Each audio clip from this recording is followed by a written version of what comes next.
नौजवान साथियों, माता और बहनों और बुजुर्गों,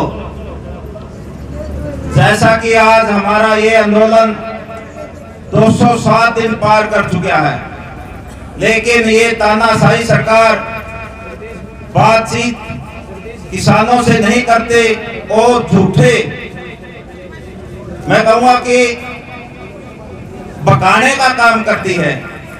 क्योंकि एक दो दिन पहले कृषि मंत्री ने भी बयान दिया था कि रात के अंधेरे में हम बातचीत के लिए तैयार हैं। उससे पहले देश के प्रधानमंत्री ने भी कहा था कि मैं एक काल दौर हूं और जब किसान चाहे जब बातचीत कर सकते हैं। लेकिन साथियों, ये सिर्फ ड्रामा ढोंग करते हैं और किसानों के आंदोलन को तोड़ने के लिए तरह तरह के हथकंडे अपनाते हैं।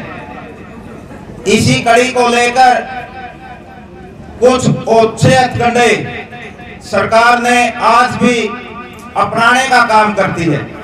जैसे एक हमारा किसान भाई कसार गांव से बॉर्डर पर उसने आत्महत्या की, और साथियों आत्महत्या उस अकेले ने नहीं, बहुत से किसानों ने बॉर्डर पर आत्महत्या की है।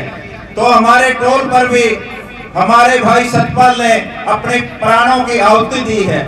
मैं कहूंगा कि उन्होंने सुसाइड नहीं, ये सरकार की नाकामी और सरकार की ओछी मानसिकता के कारण इन लोगों ने अपने शरीर का बलिदान दिया है। तो साथियों, कसार गांव का भाई मुकेश शर्मा जिसने अपने शरीर का बलिदान दिया है, लेकिन ये सरकार उसको मर्डर का केस बनाना चाहती है। आपने उसकी वीडियो भी सुनी होगी।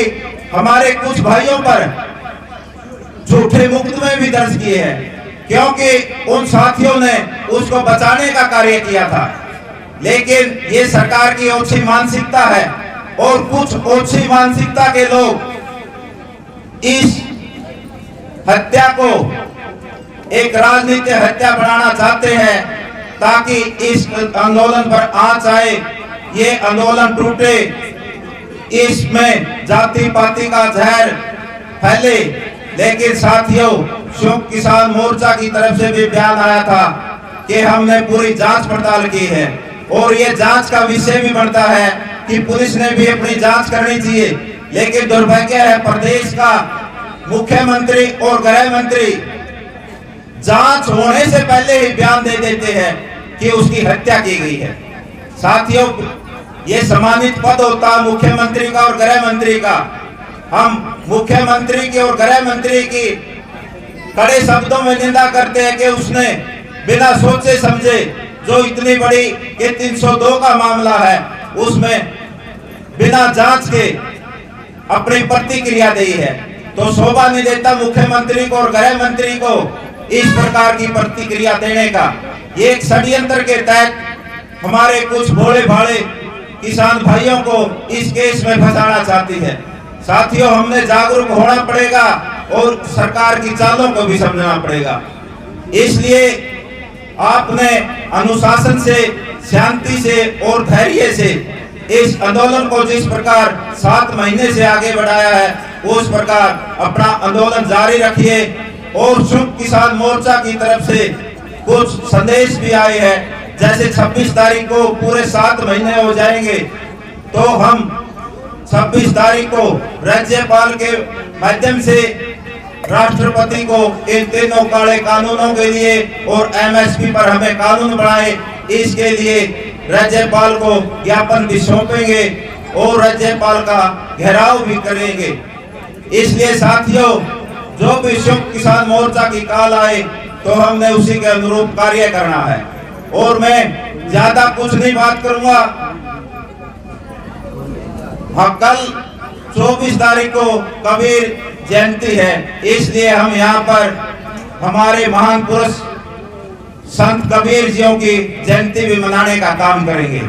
और साथियों, कुछ ओछे हथकंडे जैसे मुख्यमंत्री से एक, वैसे तो किसान नेता कहलाता अपने आप में पूर्ण प्रकाश, लेकिन मैं कहूंगा कि वो जयचंद है, वो इस किसानों का गद्दार है, इस देश का गद्दार है।